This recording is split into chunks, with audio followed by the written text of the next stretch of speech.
Senator Ricketts, that's it for you, my friend. I'm going to ask a couple of questions, and that might be it. That might be it. Thanks for being here twice for 2 rounds. That's good. Thank you. Let me see. I've got 3 questions. We have 3 panelists. I'm going to ask each of you a question. And we'll start, Mr. Heeman, with you again. The bipartisan infrastructure law, which I think I can speak for my colleagues and I, here's one of the things we're proudest of that we've worked on in our lives. And it was a great bipartisan triumph with the leadership of the President, Democrats and Republicans. But bipartisan infrastructure law provided more than $11 billion to the Drinking Water State Revolving Loan Fund over 5 years. The law also dictates that some 49% of each state's annual funding allocation, this is a quote, shall be used by the state to provide grants, forgiveness of principal, or a combination of both, close quote. Whether a project is eligible for grant from the SRF as opposed to a loan is determined by each state's own rules on the subject. Some of the state-determined affordability criteria, however, prevent large cities like Philadelphia from being able to receive grants or loan forgiveness for water infrastructure projects that would benefit low-income, disadvantaged, and minority communities living within a larger metropolitan area. Here's my question.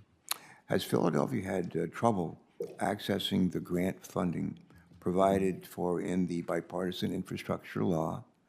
And what kind of projects do you think these grant funds could support if the affordability criteria was changed? Go ahead.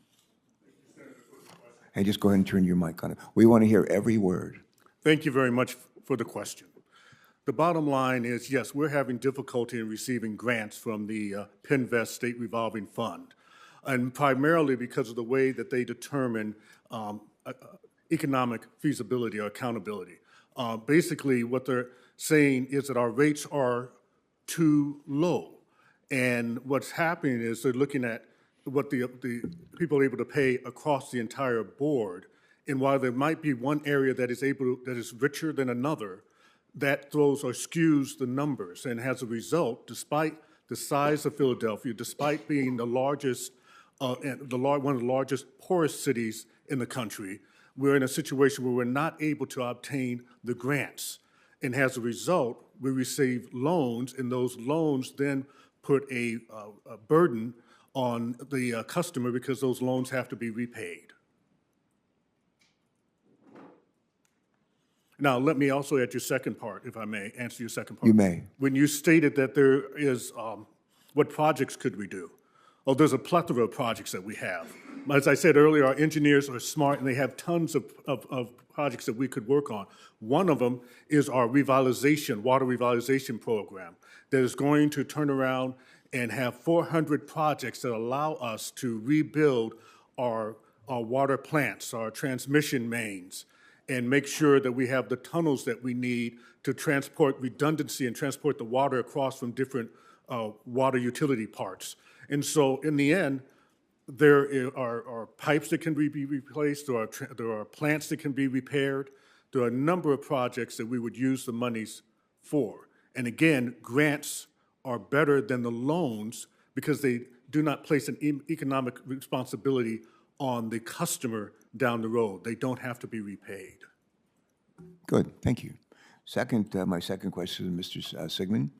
According to a report by the National Association of Clean Water Agencies and the Association of Metropolitan Water Agencies, it is estimated that drinking water and wastewater utilities will need an additional $448 billion, with a B, $448 billion to $944 billion between now and 2050 to make their systems more resilient to extreme weather events.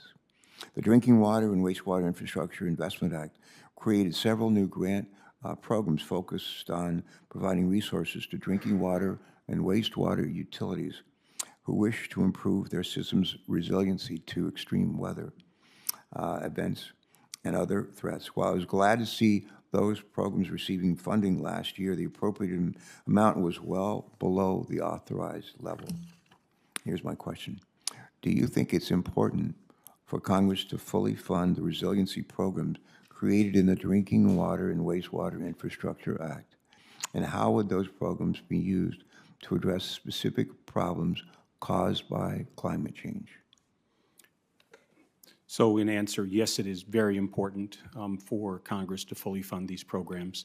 What NACWA has provided to you is not an exaggeration.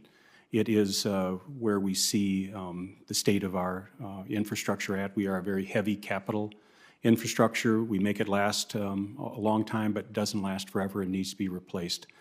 The resiliency from climate change, in my utility, we have seen our system be stressed 3 times in the last 5 years at its maximum capacity. We were able to deliver service because we had all of our equipment able to be in service, which is not always the case because of maintenance.